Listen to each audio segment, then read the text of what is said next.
Hi friends, welcome back to my channel Pooja's kitchen vlogs in Kannada. ಎಲ್ಲರೂ ಹೇಗಿದ್ದೀರಾ? ನಾನು ಚೆನ್ನಾಗಿದ್ದೀನಿ, ನೀವು ಕೂಡ ಚೆನ್ನಾಗಿದ್ದೀರಾ ಅಂತ ಭಾವಿಸ್ತೀನಿ.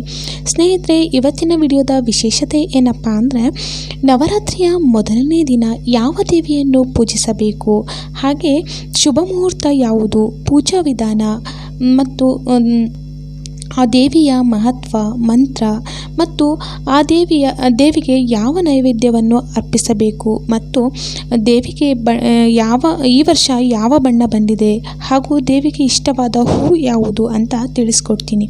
ಅದಕ್ಕೂ ಮುಂಚೆ ಯಾರೆಲ್ಲ ನನ್ನ ಚಾನಲ್ನ ಇನ್ನೂ ಸಬ್ಸ್ಕ್ರೈಬ್ ಮಾಡ್ಕೊಂಡೇ ನೋಡ್ತಾ ಇದ್ದೀರಿ, ದಯವಿಟ್ಟು ಸಬ್ಸ್ಕ್ರೈಬ್ ಮಾಡಿಕೊಂಡು ಸಪೋರ್ಟ್ ಮಾಡಿ. ವಿಡಿಯೋ ಪೂರ್ತಿಯಾಗಿ ನೋಡಿ, ಇಷ್ಟ ಆದರೆ ಒಂದು ಲೈಕ್ ಕೊಡಿ. ನಿಮ್ಮ ಅನಿಸಿಕೆ ಅಭಿಪ್ರಾಯಗಳನ್ನ ಕಮೆಂಟ್ ಮೂಲಕ ತಿಳಿಸೋದನ್ನ ಮಾತ್ರ ಮರಿಬೇಡಿ. ಹಾಗೆಯೇ ಬನ್ನಿ, ನವರಾತ್ರಿಯ ಮೊದಲನೇ ದಿನ ನಾವು ಶೈಲಪುತ್ರಿ ದೇವಿಯನ್ನು ಆರಾಧನೆ ಮಾಡಬೇಕು.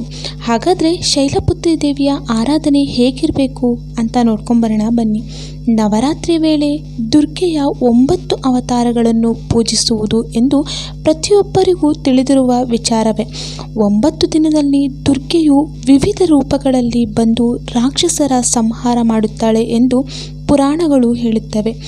9 ದಿನಗಳ ಕಾಲ ಪೂಜಿಸಲ್ಪಡುವ ದುರ್ಗೆಯ ವಿವಿಧ ರೂಪಗಳು ಯಾವುವು ಎಂದು ಈ ನವರಾತ್ರಿಯ ವೇಳೆ ತಿಳ್ಕೊಳ್ಳೋಣ ಬನ್ನಿ.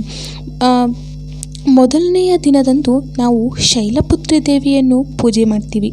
ಇನ್ನು ಶೈಲಪುತ್ರಿ ದೇವಿ ಅಂದರೆ ಪರ್ವತರಾಜನ ಮಗಳು. ಶೈಲ ಅಂದರೆ ಪರ್ವತ ಮತ್ತು ಪುತ್ರಿ ಎಂದರೆ ಮಗಳು ಎಂದರ್ಥ. ಶೈಲಪುತ್ರಿಯನ್ನು ತಾಯಿ ಪಾರ್ವತಿ ಎಂದು ಕರೆಯಲಾಗುತ್ತದೆ. ಸೆಪ್ಟೆಂಬರ್ 22ರಂದು ನವರಾತ್ರಿಯ ಮೊದಲನೇ ದಿನ. ಈ ದಿನ ಶೈಲಪುತ್ರಿ ದೇವಿ ಹಾಗೂ ಘಟಸ್ಥಾಪನವು ನಡೆಯುವುದು. ಘಟಸ್ಥಾಪನದ ಮುಹೂರ್ತ ನೋಡೋದಾದರೆ 2025 ಸೆಪ್ಟೆಂಬರ್ 22ರ ಸೋಮವಾರ, ಅಂದರೆ ಸೋಮವಾರ ಬಂದಿದೆ. ಬೆಳಗ್ಗೆ 6:09 8 ಗಂಟೆ 6 ಅಭಿಜಿತ್ ಲಗ್ನ ಇರುತ್ತದೆ. ಈ ಸಮಯದಲ್ಲಿ ನಾವು ಘಟಸ್ಥಾಪನೆಯನ್ನು ಇಟ್ಕೋಬೋದು. ಹಾಗೆಯೇ ಅದು ಆಗಿಲ್ಲ ಅಂದರೆ ಇನ್ನೊಂದು ಮುಹೂರ್ತ ಹೇಳ್ತೀನಿ, ಬರ್ಕೊಳ್ಳಿ ಫ್ರೆಂಡ್ಸ್. 11:49 12:38 ನಾವು ಘಟಸ್ಥಾಪನೆ ಅಂದರೆ ಶೈಲಪುತ್ರಿ ದೇವಿಯನ್ನು ಪೂಜೆ ಮಾಡ್ಬೋದು. ಹೀಗೆ ಶೈಲಪುತ್ರಿ ದೇವಿಗೆ ಇರುವ ದಂತಕಥೆಯನ್ನು ನೋಡೋದಾದರೆ, ಶೈಲಪುತ್ರಿಯನ್ನು ಸತಿದೇವಿಯ ಪುನರ್ಜನ್ಮವೆಂದು ಕರೆಯಲಾಗುತ್ತದೆ.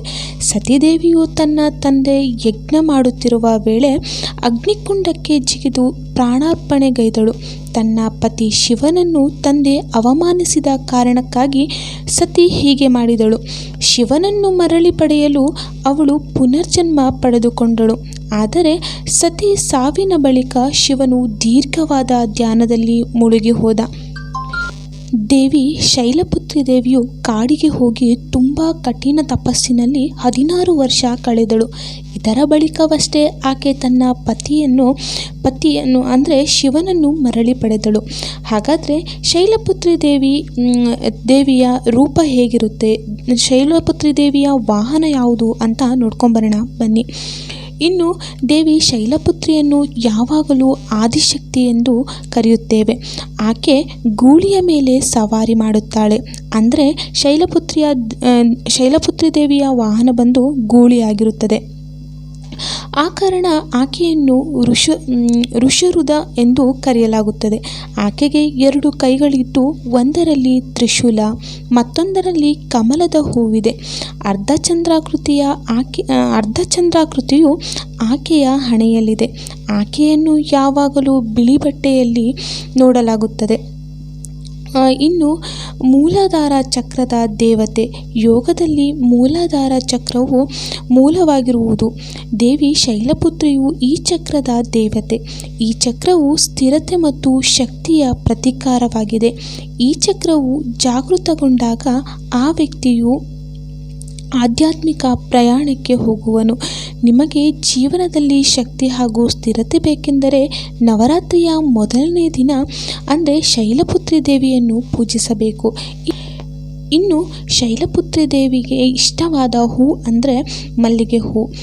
ನೀವೇನಾದರೂ ಶೈಲಪುತ್ರಿ ದೇವಿಯನ್ನು ಮೊದಲನೇ ದಿನ ಪೂಜಿಸ್ತಾ ಇದ್ದರೆ ನೀವು ಮಲ್ಲಿಗೆ ಹೂವನ್ನು ಅರ್ಪಿಸಿ, ತುಂಬ ಒಳ್ಳೆಯದಂತಲೇ ಹೇಳ್ಬೋದು. ನವರಾತ್ರಿಯ ಮೊದಲನೇ ದಿನವೂ ಈ ದಿನ ಬಿಳಿ ಬಣ್ಣಕ್ಕೆ ಸೀಮಿತವಾಗಿದೆ. ಈ ದಿನ ಸರಳವಾಗಿರುವ ಬಿಳಿ ಬಣ್ಣವನ್ನು ಧರಿಸಿ ಪೂಜೆ ಮಾಡುವುದು ತುಂಬಾ ಒಳ್ಳೆಯದು. ಇನ್ನು ದೇವಿ ಶೈಲಪುತ್ರಿಯ ದೇವಿಯ ಮಂತ್ರ ನೋಡೋದಾದರೆ ನಾನು ಫುಲ್ ಎಲ್ಲ ಮಂತ್ರನೂ ಡಿಸ್ಕ್ರಿಪ್ಷನ್ ಹಾಕಿರ್ತೀನಿ, ಹಾಗೆಯೇ ಮೇಲೆ ಸ್ಕ್ರೀನಲ್ಲೂ ಹಾಕಿರ್ತೀನಿ ನೋಡಿ. ಯಾ ದೇವಿ ಸರ್ವಭೂತೇಷು ಮಾ ಶೈಲಪುತ್ರಿ ರೂಪೇಣ ಸಂತಿಸ್ತ ನಮಸ್ತಸ್ತೆ ನಮಸ್ತಸ್ತೆ ನಮಸ್ತಸ್ತೆ ನಮೋ ನಮಃ ಎಂದು 108 ಬಾರಿ ಪಠಣೆ ಮಾಡೋದ್ರಿಂದ ತುಂಬಾ ಒಳ್ಳೆಯದಾಗುತ್ತೆ. ಇನ್ನು ಕೊನೆಯದಾಗಿ ಶೈಲಪುತ್ರಿ ದೇವಿಗೆ ಯಾವ ನೈವೇದ್ಯವನ್ನು ಅರ್ಪಿಸಬೇಕು ಅಂತ ನೋಡೋದಾದರೆ, ತಾಯಿ ಶೈಲಪುತ್ರಿ ದೇವಿಯು ಹಸುವಿನ ಮೇಲೆ ಕುಳಿತು ಸವಾರಿಯನ್ನು ಮಾಡುತ್ತಾಳೆ.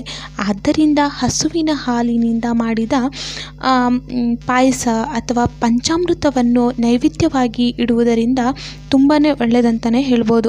ನೋಡಿದ್ರಲ್ಲ ಫ್ರೆಂಡ್ಸ್, ಶೈಲಪುತ್ರಿ ದೇವಿಯ ನವರಾತ್ರಿಯ ಮೊದಲನೇ ದಿನ ನಾವು ತಾಯಿ ಶೈಲಪುತ್ರಿ ದೇವಿಯನ್ನು ಪೂಜೆ ಮಾಡ್ತೀವಿ.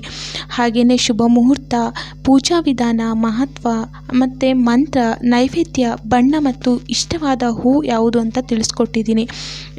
ವಿಡಿಯೋ ಇಷ್ಟ ಆದರೆ ದಯವಿಟ್ಟು ಒಂದು ಲೈಕ್ ಮಾಡಿ, ಸಬ್ಸ್ಕ್ರೈಬ್ ಮಾಡಿಕೊಂಡು ಸಪೋರ್ಟ್ ಮಾಡಿ. ನಾಳೆ ಮತ್ತೊಂದು ಹೊಸ ವಿಡಿಯೋ ಜೊತೆ ನಿಮ್ಮ ಮುಂದೆ ಬರ್ತೀನಿ. Thanks for watching.